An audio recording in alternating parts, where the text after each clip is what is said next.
Chapter 17 Twilight of Cataltukuk. City of Cataltukuk, 10,000 years ago. Having just been warned by the Hashmalam Hoyles that the Sakari they just defeated were nothing more than a scouting party, and their true force will soon come, Enkidu is faced with the greatest threat he has ever before stood against.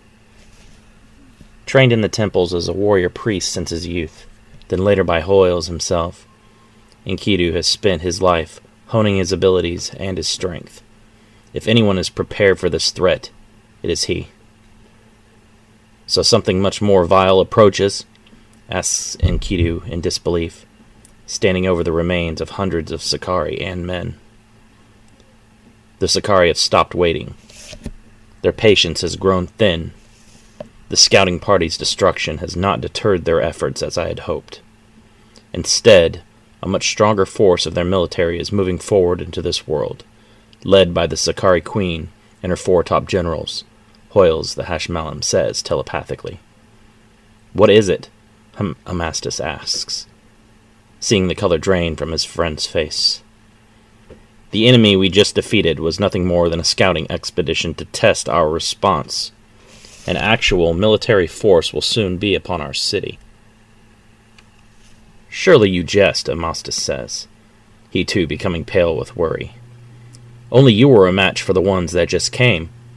Our guard cannot stand up against that kind of power. They will have to. We have no other choice. Every able-bodied man and woman of this city will have to arm themselves if we wish not to be overrun. Things may seem grim, but we shall persevere. Amastus sighs. I truly wish your optimism were contagious. Enkidu puts a hand on his shoulder. Have faith, my friend. We will defeat this enemy and protect our city. Do not underestimate your foes. The Sakari generals are fearsome warriors, Hoyle says to Enkidu. Let them come, Enkidu boasts, flexing his sword arm. So far, none have been too much to handle. So far, you have only battled slaves and criminals. The Sakari sent out a small force supported by many expendables to test your military response. Now that the scouts have flushed the humans like you that pose a threat out into the open, the true might of the Sakari will be seen. Are you saying that I will be defeated? That this is what I've been training for? To be killed in a pointless battle that I cannot possibly win? There's no such thing as a pointless battle, so long as one still has the will to fight. You have not been trained to fail, but to succeed against all odds. You will stand ready for their assault, not to die, but to survive and protect the entire human race. It is true that the most powerful of them come with this next wave, but so long as you stand true and have faith that you will succeed, they will all meet their ends. To my last breath and beyond, I will continue to fight. I will not let these demons take my city. Cataltukuk shall endure. World of Averno, Central Kingdom, City of Narain. The northernmost tribes of Averno, called the Sabati, are descended from a group of Yazata seraphim called the Grigori. The Grigori are known as the Deserters. They were part of the military force of Seraphim during the Second War of Falling, thousands of years earlier. This war raged throughout the earth for over a decade as the Seraphim battled a rogue faction of their own brothers. The hero of the First War of Falling, nearly 1,000 years before, became the leader of the rebellion of the Second War. Feeling that conditions had worsened for his fellows, as more and more resources became devoted to the advancement of human culture, the Sarum Prince and Archangel of the Palatinates, Satanael, was finally defeated and sealed away in the underworld dimension. Rather than share in the punishment suffered by their leader, many of the Seraphim rebellion fled to Averno and became the Grigori. In Averno, the Grigori integrated with the primitive beings and taught them culture and language. It was after the Second War of Falling that the two worlds became separated by the magical barrier.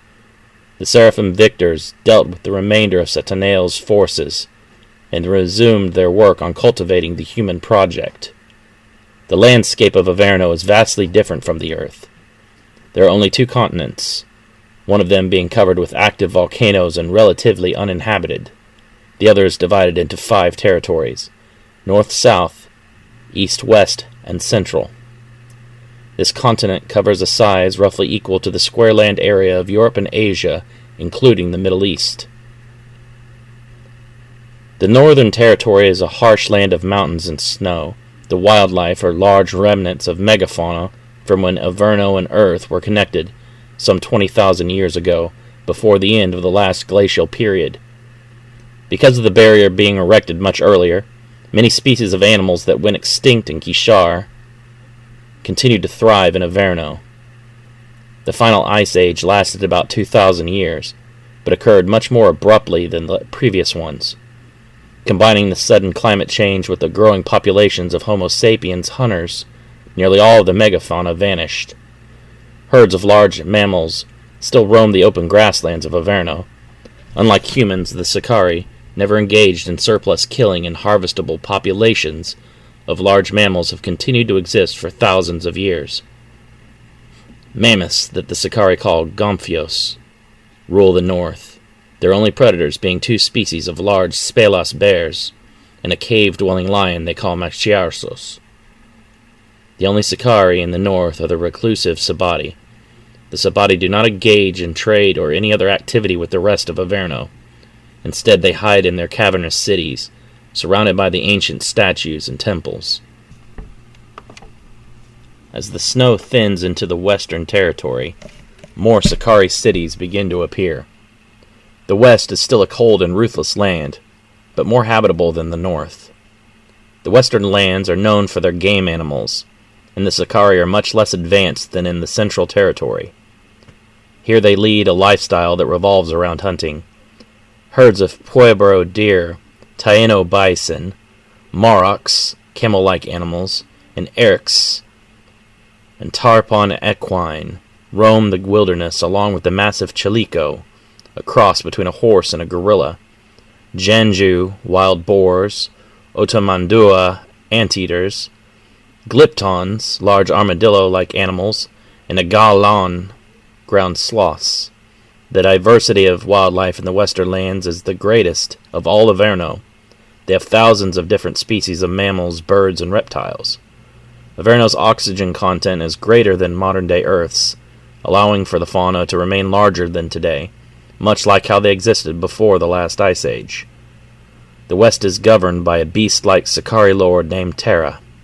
He rules very loosely, only banding the cities together in times of war or crisis. To the south, the climate heats as the territory rests just at the equator. Lush jungles cover nearly the entire land, and all of the cities exist within the treetops. Networks of hundreds of miles of wooden walkways and huts constitute the population center of the south, called Obore. The southern Sakari are similar to aboriginal peoples, relying heavily on tradition and mysticism. They trade with the other lands, using the numerous herbs and medicines made from plants that grow exclusively within their jungles.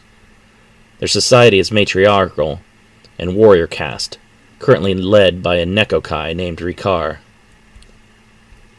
The eastern territory is the most temperate and even of Averno. The jungles thin into regular forests, while the snow only appears seasonally in the more northern regions. The eastern cities lie mainly along the coast and are the chief fishing ports. With the exception of the central territory, the eastern lands are the most technologically advanced. The east also interacts with the central lands more than any of the other territories, and is their biggest ally. The core of all religious ceremonies exists on the border between the east and the south, both civilizations coming together to worship their religions there. As opposed to the ancestor worship religions of the south, the eastern lands practice a monotheistic religion centered upon a being called the Sane. The lord of the eastern lands is also the chief priest of Sane, named Ikil Nahur.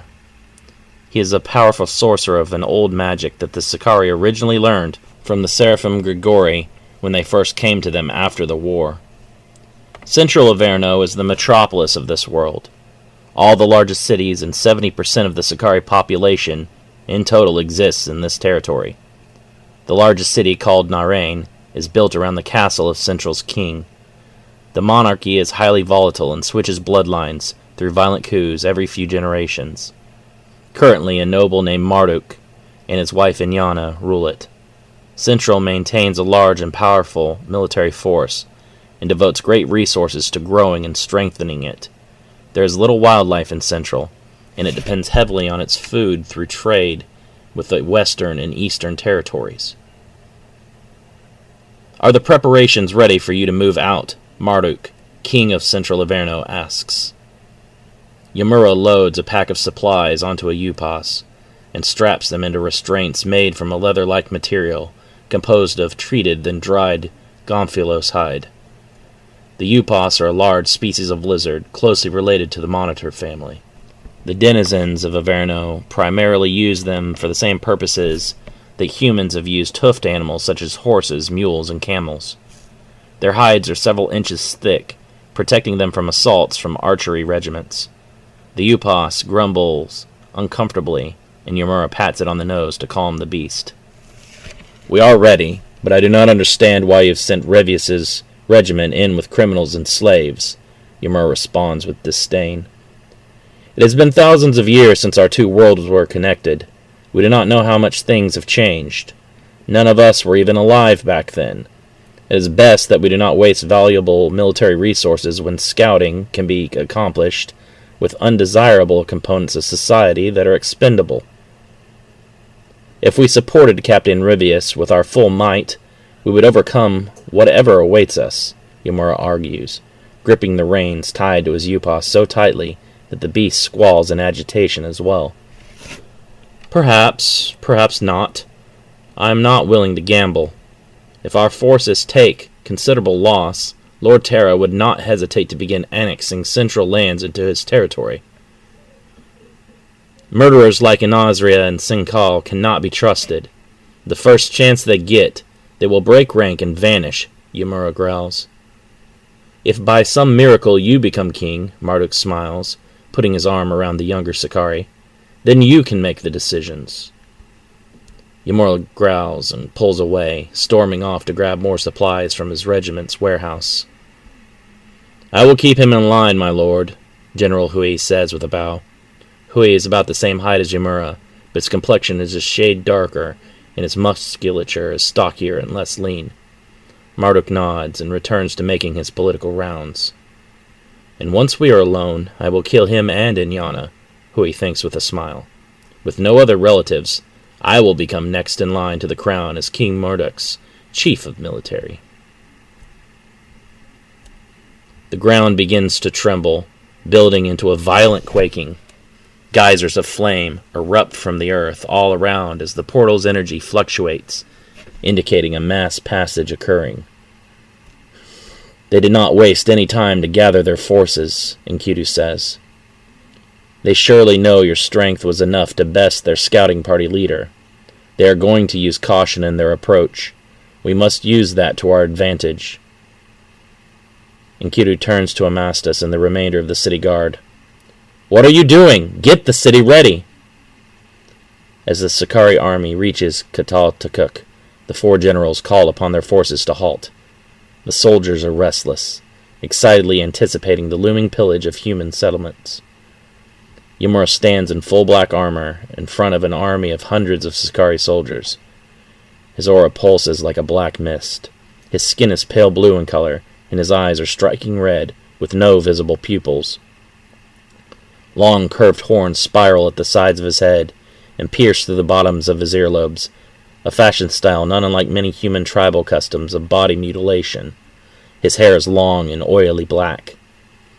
The survivors of Rivius's scouting party reported a small yet organized resistance, Yamura says. They must have been formidable to have left so few of the scouting party alive, General Udu adds. Do not lose your caution, lest you be killed the same as Rivius and his lot, Yamura urges. Be on the watch for a human wielding a Yazatan blade. He was the one who slew Captain Rivius, General Gishbar adds. Rivius was no weakling. Any human that killed him is to be taken as a serious threat. Grand General Hui laughs quietly so his soldiers will not hear their dissension.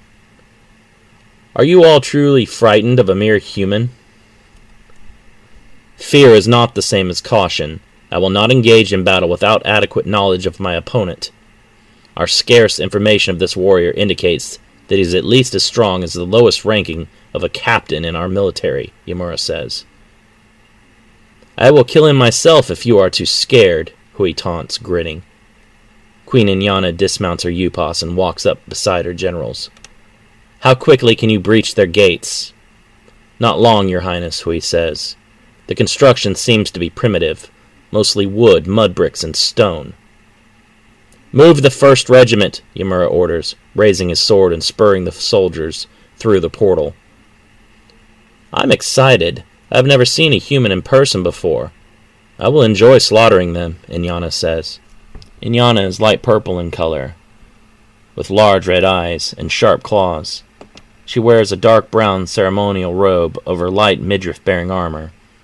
Curved horns that are decorated with ornaments and jewelry spiral from the sides of her head. Married to King Marduk, Inyana is queen of Central Averno. She is also Yamura's elder sister. We are not here for fun, sister. We must clear the area of threats so that an occupation force may take our place and fortify, Yamura says. Enkidu grips his sword tightly as hundreds of horrible creatures march into view on the ridge just outside the city's main gate. Their forms are thin with sharp features. They have sharp claws and teeth and triangular faces. Their armor is light, covering only their vital organs, and are not decorated or as of good quality as those of the officers like Yamura and Inyana. You must attack first with the element of surprise, and use their caution and fear to your advantage, Hoyle says into Enkidu's thoughts. Humans, Inyana shouts. You will not be able to keep us out. Spare yourselves our wrath and open your gates. We shall make your people our servants in this land, but you shall not be killed. Resist us, each and every one of you will perish.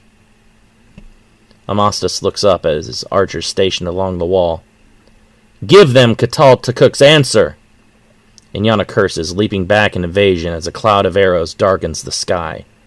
Hundreds of Sakari are felled by the archers before the generals are able to organize a counterattack. First Magical Regiment, Hui shouts as another barrage of arrows falls upon them. Erect a barrier against their arrows. Second group, bring down that wall. Standing along the wall, Enkidu thrusts his arms out, unleashing his spiritual energy into a huge wave. The energy slams into the first line of the Sakari, instantly vaporizing them on contact, and toppling those behind through the sheer force. He fires again and again, killing more of the low-level soldiers. The Sakari continue to march through the portal undeterred, swarming over the plateau outside of Cataltukuk like a plague.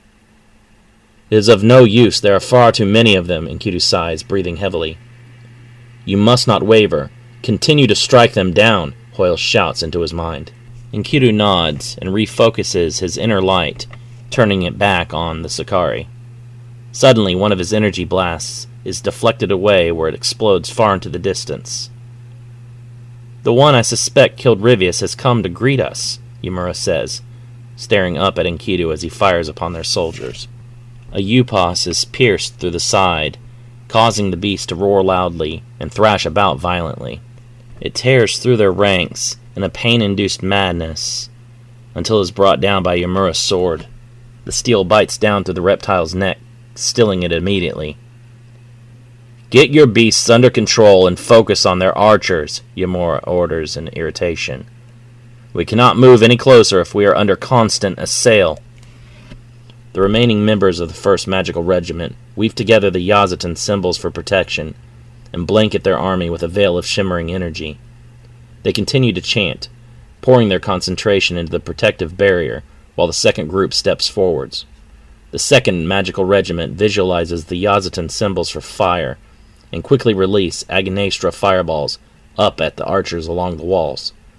The fire magic explodes on contact, taking large chunks of the wall out along with the human targets. Men scream as their bodies are engulfed by magical fire. Still screaming, many plummet from the wall to their deaths. Large sections of the upper wall are blown away, collapsing to bury many guards in the rubble.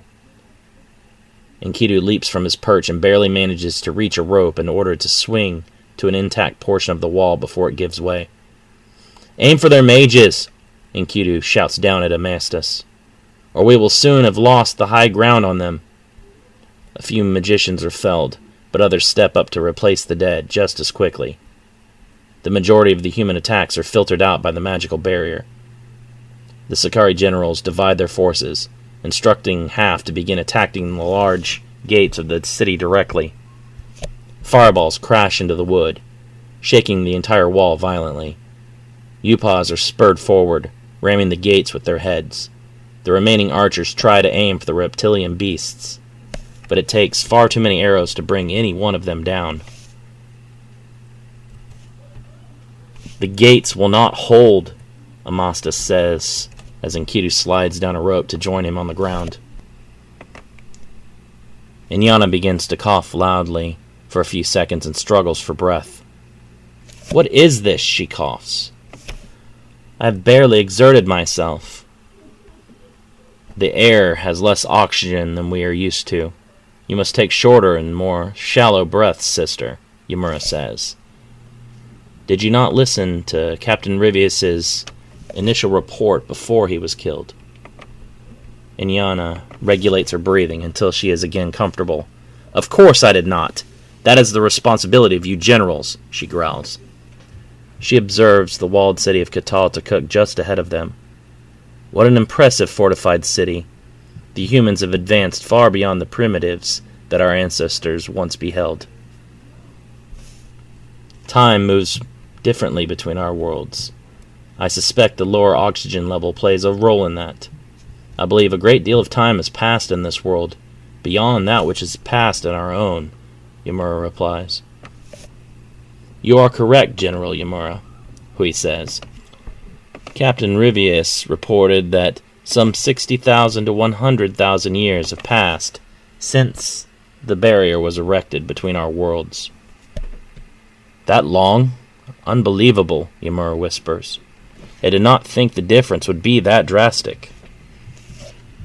"The Yazata stressed that we should target the magic users of this city first," General Gishbar says. "Can you sense where they are, my queen?" Inyana closes her eyes, trying to discern the magical energy of the area. "I am not quite used to the atmosphere yet. The energy of the humans is all muddled together. I cannot tell one ape from the other.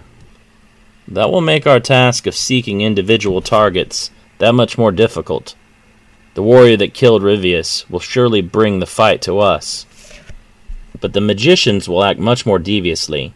They will likely attempt to remain hidden and attack from concealment." "Not an unwise strategy," Inyana says. "It does not matter in the end. None of these monkeys pose a true threat to us. We will simply flush them out from their hiding places and massacre them all the same." "Citizens of Cataltukuk, this is our defining moment," Enkidu shouts, turning to look at the frightened men and women before him, armed only with whatever they could find to arm themselves. Very few wield actual swords. "Fight with everything you have, and leave nothing behind on the battlefield. We shall defeat these invaders. We shall endure." The gates shatter, and a grotesque reptilian snout works its way inside.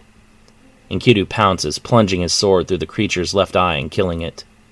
"Take courage. These creatures bleed just like any other mortal being. If they bleed, they can be killed," Enkidu says. "We can surely win this battle." Taking their swords to the wood, the Sakari hack away at the gates near the opening, now blocked by a dead Upas. The villagers tremble, having never before had to take up arms and fight. Enkidu maintained his lead position beside Amastus, awaiting the first wave of the Sakari to breach the gates. Snarling in fury, dozens of invaders tear through the wood, surging inside the city like a black tide. Tivon flashes and sings, spilling blood by the bucketful. The Sakari soldiers are no match for the warrior priest, cut down almost as quickly as they enter the city. Amastas spears a Sakari through the side and pivots, using the still flailing creature as a shield to block another's attack. Letting go of the spear, Amastas draws his sword and cuts through the necks of both attackers. "They are more numerous, but we can defeat them if we hold our ground," Enkidu says, quickly killing several more of the enemies with ease. "Push them back and do not relent," Hoyle shouts into Enkidu's mind. The warrior priest cuts through several more soldiers before two massive Ayupas burst through the gates and charge straight at him. Enkidu dives out of the way of the charging beasts and rolls to his feet, bringing Tivan up through the center of a Sakari soldier. Another attacks from the side, but the man pivots and thrusts his blade straight through the creature's chest. There are too many of them, Enkidu pants, beginning to tire as he slashes through soldier after soldier. "You must not waver. Continue to fight on," Hoyle shouts at him. Enkidu runs down towards the Sakari, slashing with his sword quickly. He cuts down dozens before they can raise their own weapons in defense. Sakari soldiers shriek in pain as their limbs are severed and their bodies are cut apart. As he makes his way through their ranks, he begins to find that there are an increasing number of those that are more skilled coming through the portal. His attacks start to occasionally become blocked by Sakari swords. He counters, slowing down as he is forced to take more than one swing to kill each.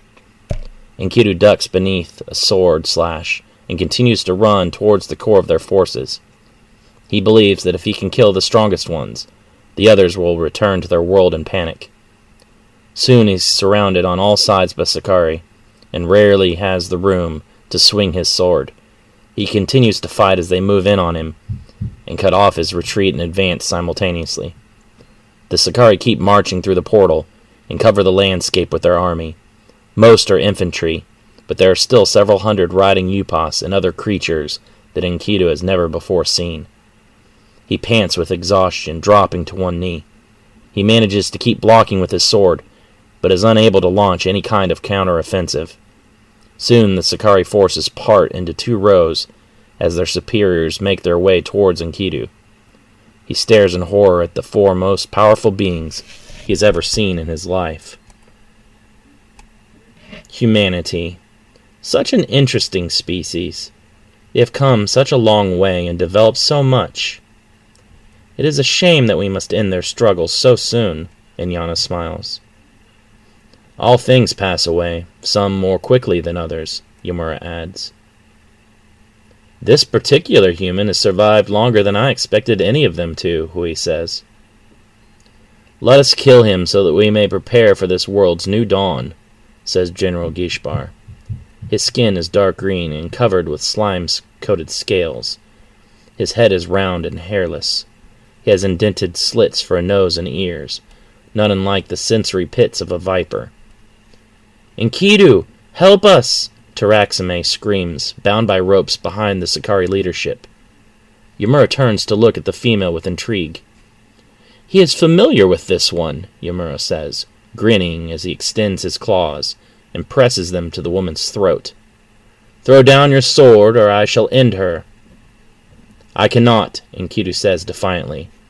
One life cannot outweigh the lives of the rest of our city. Release her, it shall be your life who is ended, demon. I do not make idle threats, human, Yamura growls and rakes his claws across Taraxime's throat, producing a geyser of crimson. Enkidu closes his eyes and feels a deep sadness. He resolves to make each of the creatures pay for their evil. The third general, named Udu, steps forwards and draws his sword. The youngest of the four generals, he is arrogant and brash. His all-black skin is covered in red spikes, and each of the spikes is in reality a poison-producing gland. His hair is the same color red as the spiked glands, and is dripping with the same poison. Hailing from the Ulfeast race, they are masters of fighting with their deadly secretions. I shall do the honors, Udu grins, pointing his sword at Enkidu. Enkidu uses his sword to help himself stand. Now, Master Hoyles, it is time that I put my training with you to its limit, Enkidu thinks, willing himself to fight on. General Udu lunges at Enkidu with a head-level swing. Enkidu ducks beneath the swing and puts both his hands on his sword and drives it up towards the demon's exposed chest. Udu drops his arm down quickly to block, deflecting Enkidu's thrust to the side. Udu runs his blade across his spike glands until it shines red with poison. He leaps forward, slashing down across Enkidu, who is barely able to bring his own sword up in time to defend. The force of the Sakari's strike drives Enkidu to a knee. Udu recoils and swings again, clipping the human's left shoulder. Enkidu winces in pain and retaliates quickly, forcing Udu to leap back in evasion. A strong heat fills the wound, and Enkidu notices that the inch-long cut has swollen in only a few seconds. "You have never before encountered beings such as us," Udu laughs. "The poison I secrete is fast-acting. Soon your entire arm will become numb and useless." Udu glances over at his companions, grinning with triumph. "Stop playing with him. Finish him off so that we may move forwards into the city proper," Yamura growls. "You are far too serious, Yamura. You should enjoy life a little more. There will be thousands of humans for us to slaughter," Udu laughs. Enkidu grips his sword in his right hand tightly, as all feeling in his left arm has vanished. "I will not allow you demons to destroy my city," Enkidu screams. "You do not have the power to make that kind of declaration," Udu says, stepping forwards for another slash. Enkidu tilts his body, taking another grazing blow to his left arm so that Udu overextends himself. He thrusts upwards with his right arm and drives his sword through the soft flesh between Udu's underarm and ribs. Udu is unable to speak, blood instead drooling from his mouth. He drops his sword to the ground and staggers back several steps, holding his side as it gushes blood. Enkidu slashes horizontally, splitting Udu's midsection open so that his entrails spill out. Udu drops to his knees, wide-eyed, and then collapses to the ground in a thick pool of blood and intestines. "How can this human be so strong? General Udu was an elite!" Inyana shouts in disbelief. "We kill him together. He cannot survive against us simultaneously," Yamura says. The general is undeterred by the death of the overconfident soldier. "I cannot fight another of them in my condition," Enkidu thinks, reaching into the small bag slung at his hip and closing his fingers around a small white orb. Enkidu pulls out a spell orb, a device containing a previously cast spell by a sage, and then frozen in time. He shatters the orb on the ground, blinding the Sakari with a bright light. The spell released is called Dabdu Kalu, the Death Confine. It temporarily paralyzes all who witness the light. "The spell will wear off shortly. I must retreat and recover from my injuries," Enkidu thinks. He runs back through the city gates and instructs the guards to close them. He leans against a stone wall to catch his breath. They were so incredibly strong, and I do not know even if those were the strongest they have coming through the portal. Around him, guards and villagers work to reinforce the holes that have been breached in the walls. "You must find Fausto. He is the only mage capable of constructing a new barrier against the Sakari within this city," Hoyle says. Enkidu nods, knowing Fausto is the city's most skilled priest and magician. He constructed the spell orbs for him, and even blessed his sword before this battle. Unfortunately, Fausto is also very strange and eccentric, and has recently abandoned his faith and quit the priesthood. This fact makes him very difficult to track down or rely upon at times. Enkidu tries to focus, but with so many Sakari auras nearby, he's unable to decipher anyone from anyone else. Enkidu turns towards Amastus, whose men work hard to form a barricade and slow the Sakari, while their forces are slowed down by the spell. "I must go find Fausto. We require his magic to stop these creatures." "Go. We shall do what we can to hold this position, but make haste. Do not take any detours. We will not be able to hold them off forever. Do you know where he is, Master? I cannot see through the strong haze of miasma pervading your city. I am sorry, but I cannot locate him. You must search for Fausto on your own. Enkidu runs door to door, finding only frightened villagers. He tells them to barricade their doors and arm themselves. Finally, he senses that the Dabdu Kalu spell is worn off, and the Sicarii have begun their advance. Finding Fausto will be useless if the Sicarii overtake the city guard and sweep over the village. Bring these feeble defenses down. I am ready to tear their faces off, Inyana growls. Enkidu runs back to the city gate, where a dozen guards strain to keep it closed. They will soon break through our line, one of the guards shouts. Do something, Enkidu. Enkidu's left arm is still numb, and he honestly does not know how he can help. I must find Fausto. Have any of you seen him? He was in the alley behind the temple drinking this morning. Please do not tell me that we must depend on him, a guard shouts. He is the most powerful priest in all of Cataltukuk. We need his help. Magic will not save our city. Brave warriors will stand, or the city will fall. Amastus, I know you do not care for the mystical, but this situation requires it.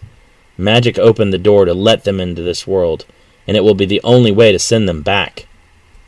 Amastus takes a deep breath and sighs, resolving himself to a decision he does not wish to make. The barricade buckles, and finally splinters as dozens of crude weapons chip away at it. Go find Fausto and save this city. I shall buy you as much time as I can, Amastus says, drawing his sword and backing away from the barricade, just before it's finally torn asunder. The Sicarii hordes rush through the opening and are met by the blades of the brave city guards. Go! Amastus screams, bringing his sword down across a Sicarii's shoulder, just as another guard beside him is tackled to the ground and stabbed repeatedly. Amastus slashes in a fury, cutting down many Sicarii. Blood begins to spread out beneath his armor and soak his shirt. He does not remember even being struck, but continues to fight against the growing pain and swings again and again in every direction. Another guard takes a sword to the neck, collapsing without a sound as blood sprays from his jugular. Enkidu sprints down the street, forcing himself not to look back as the sounds of hundreds of Sicarii thunder through the city gate. He knows Amastus is a brave and capable warrior, but he will not last long against the more powerful Sicarii once they appear. By leaving him, he knows that he has sealed the man's fate. Amastus also knows his fate, but both must do what is needed to save their city. This is hopeless, Enkidu thinks, knowing that soon Amastus will be killed. If you truly believe that, then you will be correct, Hoyle says with sadness in his voice. Hoyles has come to truly care for the humans he observes, and takes his duty to train them to protect themselves very seriously. To see the despair overcoming one of the strongest-willed and bravest warriors he has ever seen is almost too much for him to bear. Enkidu fights back his doubt and refocuses on his task, to find Fausto. He continues running, but soon senses that the Sicarii are closing in on him. Many have managed to get past the guards. Sicarii leap through the doorways and windows, pouncing on villagers, biting, stabbing, and dragging them away. Enkidu pivots, quickly slashing as he turns and decapitating a Sicarii soldier as he leaps into the air to attack. A young girl, no older than 7, stands in her doorway, screaming in terror. Enkidu dashes through the opening, scooping her up in his good arm. Where are your parents? Enkidu asks. My father is a gate guard. My mother went to fetch water from the river, she sobs. The poor child's father is surely dead, and if her mother was outside when the demons appeared, then she too is no more. Several more Sicarii enter the hut, grinning and drawing their swords. A child, one of the Sicarii says, drooling with anticipation. I've often wondered what a human child tastes like. Enkidu grinds his teeth in anger and launches himself towards the Sicarii. Before they can react, Enkidu runs the first one through with his blade. The Sakari's drooling saliva reddens into blood, and his eyes bulge as Enkidu pins him against the wall and rips his weapon horizontally across his chest to dislodge it. As the Sakari slides apart in a geyser of blood, Enkidu turns and brings his blade down across the second one's front and carves a 2-inch deep trench through his body. The dwelling is soon dripping with Sakari blood. The girl begins to scream again, but a boy, a year or two older, comes running from another room and covers her mouth with his hand. "I heard the commotion. Are you all right, sister?" he whispers. She nods, burying herself in his arms. "Can you use a sword, boy?" Enkidu asks, picking up one of the fallen Sakari's blades. The boy is thin and his hair is unkempt and shaggy. He nods slowly, obviously afraid as well, but trying to hold it together for his sister's sake. Enkidu flips the weapon in his hand so that the handle is extended towards the boy. "Your only duty is to protect her. Can you do this?" Enkidu asks. The boy slowly nods again. Inyana pushes Amastus to the ground with her foot, her sword sliding from his gut as he falls. "Some defenders. The humans are going to be far too easy to overcome," she laughs. "Do not forget about the one who killed Udu. I do not believe that he is the only human capable of such strength.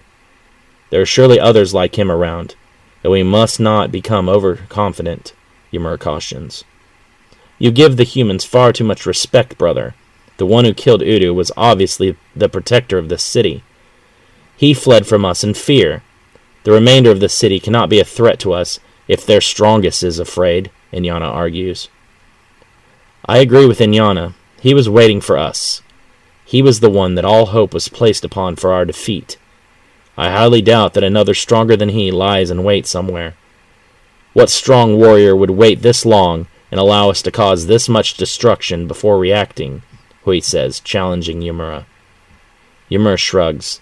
He knows what he says makes the most sense, but he does not wish to waste any more time or energy arguing. Both the Grand General and his sister are legendary for their stubbornness. "Make sure that none of these humans have doubled back on us," Yamura orders. "The humans seem to be difficult to flush out once they have dug into a hiding spot. If you cannot fully clear a building safely, set it ablaze. The humans will come running out if enough fire and smoke overtakes them." "This feels more like hunting cave fuchsia than a military campaign," Gishbar sighs. "I wish the humans would stop hiding and come fight us directly. We broke their spirits when we breached their walls. I would wager that all those we killed early on were their best warriors, with the exception of the man who killed Udu, and Rivius, of course. With no organized defenders remaining, what else can they do but run?" Hui laughs. "Even after raiding the city, I do not think we have enough supplies to keep the slaves we've already gained alive through the march to the next settlement," Yamura says, looking at the ever-growing collection of human captives. "After we have finished conquering this city, I shall post a contingent of soldiers to guard this area as a slave outpost. The proximity to the rivers to the south shall provide us ample food and water until we are ready to send the bulk of our forces onward to the next city," Inyana says. "Should we send some slaves back to Narain while we have the opportunity?" Gishbar asks. Inyana shakes her head. "We will make the trip only when we have the stores of a much larger city at our disposal and are able to spare enough soldiers to escort a slave caravan. Until this city is taken, I do not wish to spare any able-bodied warriors." Several men run at the Sakari with sharpened spears, but Yamura steps into their attacks with a horizontal swipe that spills out the guts of the first man. The second villager turns to alter his swing, but Yamura moves in fast, kicking his legs out from beneath him, before thrusting a clawed hand down through his chest as he falls. Like I have said before, this is hardly challenging enough to be a proper military operation. I think the cave Hushes put up a better fight when cornered. Gishbar sighs again. Seeing his people cut down left and right, and the screams of women and children being torn from their homes, fills Enkidu with rage. He knows that he must find Fausto, but every instinct in his body compels him to stop running and make a stand. He was able to kill one who was obviously one of their commanders. He thinks that it's not unimaginable that he could take on the others if he were somehow able to separate them and face them alone. If he can allow even a single Cataltukuk citizen the chance to escape, he must do all that he can. Fighting against the urging of Hoyles, Enkidu runs back towards the direction of the Sakari. "We should locate the human in charge of this city, their king or whatever," Gishbar suggests, looking ahead toward the homes and the Sakari soldiers breaking into them. An explosion ahead consumes one of the dwellings and blasts several Sakari soldiers out into the street covered in flames. "I sense magic," Inyana whispers, being the most skilled among them in both sensory and magical areas. "The one who killed Udu froze us with magic. He is likely behind this," Hui growls. Yamura draws his sword. "We must proceed with caution. If he catches us with another spell, he could do much worse than temporarily immobilize us." Enkidu peers out of a crack in the wall to see more Sakari approaching. Several are dragging people by the legs. The victims are covered in blood and do not move. Enkidu can only fear the worst for them. "We cannot stay hidden in here forever. They're checking each building," Enkidu whispers to the children. The ground shakes as one of the nearby huts explodes. Enkidu runs to the doorway to see the blast has scattered many Sakari to the ground. Some are covered in flames and lie motionless. As a few of the soldiers manage to crawl to their feet, still disoriented, beams of light streak out from the smoke to impale them through the chests. "It must be Fausto," Enkidu thinks with relief. "Now we have a chance." An older man in a tattered maroon robe, with long braided hair, stands defiantly against the Sakari forces. The robe is left hanging open, exposing his bare, tanned chest. Stains and tears cover the robe, and it is obvious that it is among the man's only possessions. He is barefoot and wears baggy black pants, which are in better condition than the robe, suggesting he owns more than one pair. Gray is mixed in with the black of his hair, and he wears a thick beard, which is also braided and adorned with seashell beads. Fausto's frame is tall and thin. His long face is dark and wrinkled, yet his eyes are still vibrant with life. "Go back whence you came, creatures," Fausto growls. "We do not wish for your presence here." Two Sakari soldiers run at him, swords drawn. "Rapta nos," Fausto says, transforming their swords into tree branches. "Aginestra." The branches quickly burst into flames that spread across the Sakari's bodies and consume them in bright balls of fire. "Fausto, behind you!" Enkidu shouts as the Sakari runs at the magician with his sword outstretched. "Aginestra!" Fausto shouts as he turns, catching the Sakari on fire. "Enkidu, what is happening here?" he asks, jogging over to the warrior. "A portal to the world of the demons has been opened up."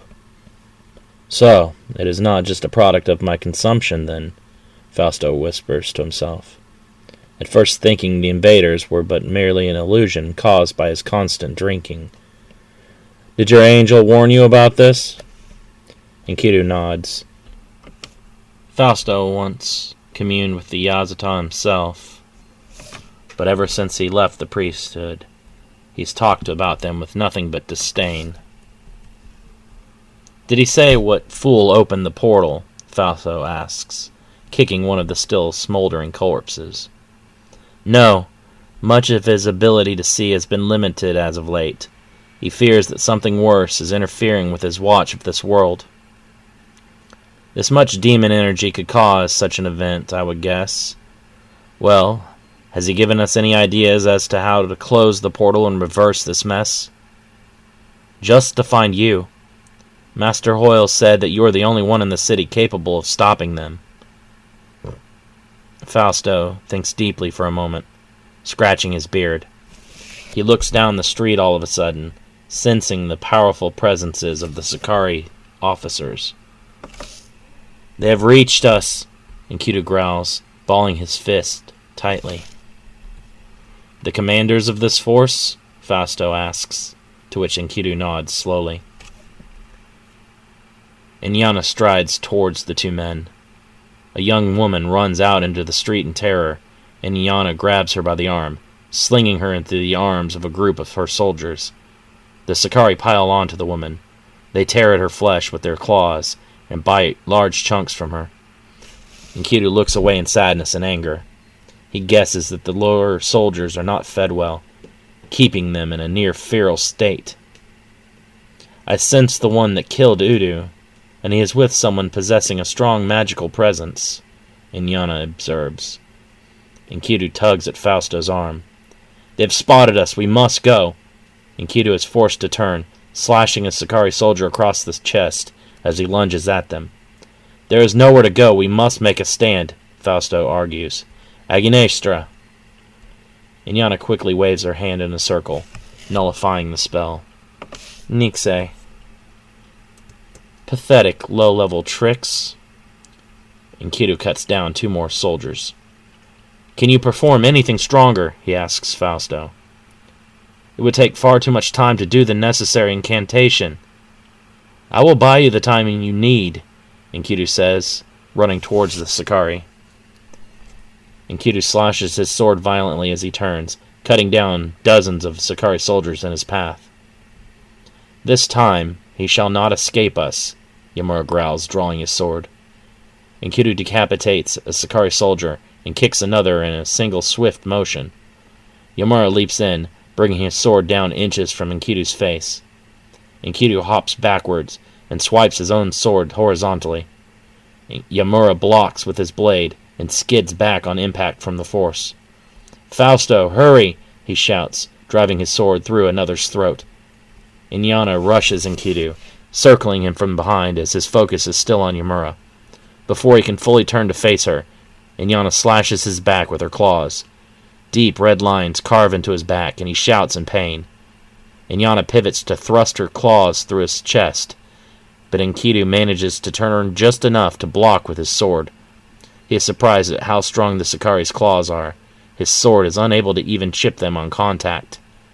Ix, bin, ar, ud, nala, rak, nuk, nah, Fausto chants, holding his palms together in a prayer position. Inyana continues to circle Enkidu, grinning. Does it hurt? She taunts, licking the blood off her claws. Yamura shouts at his sister in anger. Do not toy with him! Kill him! Your sister is incorrigible, Hui laughs. She is not oft-challenged in this manner. She is giving in to her baser instincts, Yamura growls. Inyana swings again, Enkidu leaping back to avoid her attack. What is the source of your power, human? Yamura wonders, studying his power carefully. What drives you to be able to match strength with beings such as us? You should have been easily defeated, yet here you are, fighting on an even level with one of the strongest warriors of our entire world. You missed, Enkidu says, raising his sword. Did I really? Inyana asks, grinning as blood steadily drips from her claws. Enkidu's face grows pale as he touches his neck to feel the warmth of his own flesh opened up and gushing blood. Fragile creatures, Inyana laughs as Enkidu drops to his knees. Enkidu begins to choke. He holds his hand to his throat, applying pressure and slowing the bleeding. Fausto, it's up to you now, he whispers as he becomes lightheaded. Fausto charges up 2 orbs of light into his hands. Light cannot defeat us, Inyana laughs. Hyazanru! Fausto screams, combining the orbs into a single ball of light before stretching it out into a flat sheet. Fausto hurls the light sheet at the Sicarii, slicing everything in its path like a giant axe. Inyana leaps up to avoid the attack, while Yamura, Hui, and Gishbar drop flat to their stomachs. Many others are cut down by the energy. Inyana lands and runs towards Fausto, enraged. Halgeror! Fausto shouts, creating a thick fog, blocking him from the Sicarii's view. Inyana charges into the fog, slashing wildly and screaming in fury. Fausto kneels beside Enkidu and places his palms to his chest. "Dukan Hales," Fausto whispers, using a powerful healing magic that closes any wound so long as the soul remains within the body. "We cannot keep this fight up. I am very nearly drained. I am not as youthful as I was." Enkidu checks his non-existent wounds in awe before responding. "We must close off the gateway to their world so that no more can freely pass through." "With them chasing us, that will be difficult to accomplish," Fausto replies, grimacing as he stands back up. His knees pop, and a shooting pain runs down his legs. "I must find somewhere to rest for a few moments. Inaction is not an option for us. We shall rest, but we cannot allow them to kill any more of our people." Fausto nods, and the two of them run down the street. Enkidu leads them back into the dwelling he had previously hid in to check on the children. He is relieved to see that they are both still alive. "We must move deeper into the city. There are more places to hide as the areas become more spread out with less buildings and more natural barriers," Enkidu states. "We cannot simply hide. We must think of a way to stop them. We do not know their full numbers, or how and why they have even appeared here. Can you please get some answers from your angelic friend above?" Fausto asks. Enkidu shakes his head slowly. "My connection to Master Hoyles has been cutting in and out. I believe the demonic energy is interfering with our communications." Enkidu pauses, hearing something outside. He moves to the door to head outside and check on the noise. "Stay with the children until I return." Enkidu exits the home and is immediately spotted by a Sakari soldier on the patrol in the street. "General!" the Sakari screams, running off to report that he has found the priority target. Enkidu throws his sword like a spear, piercing through the soldier's back. He quickly jogs over to the body and pulls his blade free. The damage, however, has already been done, as General Gishbar comes running down a side alley. Gishbar slowly moves his hand to his sword as the two warriors lock gazes. Gishbar is torn with indecision. If he leaves to report back to Inyana, the quarry will be long gone. But if he engages him in combat, he could very well be overpowered and killed. The general is fully aware that the arrogant young Udu was more or less his equal in combat. If this human killed Udu, he may fear no better despite his superior experience level. "This world is not for you. Leave and do not return," Enkidu commands. "That is not in the essence of conquest and expansion. For the glory of Central Averno, we will take this city and spread throughout the region," Gishbar counters. "The military forces of Levant and Dwarka will be far too much for you to handle. We're but a small city of mostly farmers and builders." "We are having this much trouble defeating a city of farmers and builders?" Gishbar thinks in horror. "Our scouts said nothing of this." "Levant has over 5,000 men in their employment as full-time soldiers, and twice that number in conscripts. Dwarka is a port city with a full maritime fleet," Enkidu continues. "We will need a much larger force to even attempt taking either of those cities," Gishbar thinks. "I cannot worry about that now. If I can kill this one, the rest of the city will fall quickly." Gishbar runs at Enkidu, and the two bring their swords together in a violent clash. Enkidu's feet slide backwards, as Gishbar's strength is physically greater. Enkidu rotates his sword and manages to push Gishbar's to the ground. He follows up by thrusting an open palm to the demon's chest. Gishbar is knocked to his back, losing his grip on his weapon. He rolls to his feet and sidesteps just in time to avoid a killing blow from his opponent. He sweats heavily, trying to figure out a way to reclaim his sword without sacrificing a free strike to Enkidu. Enkidu picks up the Sakari's weapon and widens his stance to accommodate the dual-wielding style of combat. Gishbar throws a hand out, unleashing a quick pulse of energy. Enkidu cuts through the attack with his sword, but Gishbar springs forward as fast as he can in an attempt to wrestle one of the blades from the human. Enkidu hops backward and brings both of the weapons up, severing the Sakari's hands at the wrists. Gishbar reels back, blood spraying from the remaining stumps. He can no longer think clearly, and all hope for strategy fades. Gishbar's mind races to only one focus: survival. The general runs back towards the alley, but Enkidu chases after him. Enkidu kicks Gishbar in the back, knocking him to the ground. As the Sakari tries to crawl back to his feet, Enkidu drops to a knee and plunges both swords down through his back. Gishbar's body is filled with a painful heat, and he can no longer move. He gasps for breath as the swords pierce through his lungs, and their tips emerge from his chest and splinter the rocky ground beneath. He struggles to move, pleading with his body for escape, but only darkness can find its way through. Gishbar begs his body not to give in. He doesn't want to die. Pain disappears, and even his thoughts finally fall silent. Enkidu withdraws his sword and lets out a long sigh, leaving Gishbar's own blade within him. Only 3 of their commanding officers remain, he thinks with relative relief. Yamura glances down the street, no longer sensing their comrade. General Gishbar has been slain, he says. These damned humans, they continue to aggravate me, Inyana growls. We should no longer wander off alone. It is clear that one-on-one this Enkidu is formidable, Yamura adds. He will regret his defiance. We will dismember him slowly. Yamura stands outside as the sun sets, silently watching the horizon redden. He's just been standing there for an hour, Glaus whispers. What's wrong with him? This isn't his world. It's vastly different. I think he misses his home, Danny replies, watching Yamura, who remains motionless. Elian scoffs at Danny's sentiment. He believes that being homesick is for children and puppies, not demon-like monstrosities. Danny argues that he may have had a mate or offspring. They just don't know enough about him.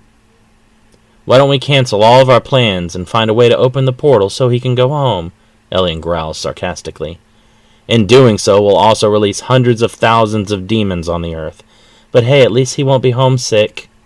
Danny ignores his mocking, grabbing her backpack and leaving the dojo. She tells them that she's going home before her mother and stepfather call the police. Yamura remains in deep thought, carefully planning each move that he will soon make against the descendants of Enkidu. This human problem has grown even farther out of control than I could ever have predicted, Yamura says solemnly. We aren't the problem, you are, Jake screams. A problem to one is a solution to another. You may be stronger than us, but you won't win. Your kind is all but extinct in this world. You will be defeated and killed eventually. I plan to remedy that problem. I shall reopen the portal to my world. But that would... Yes, be the end of humanity. I know, Yamura adds with a smile.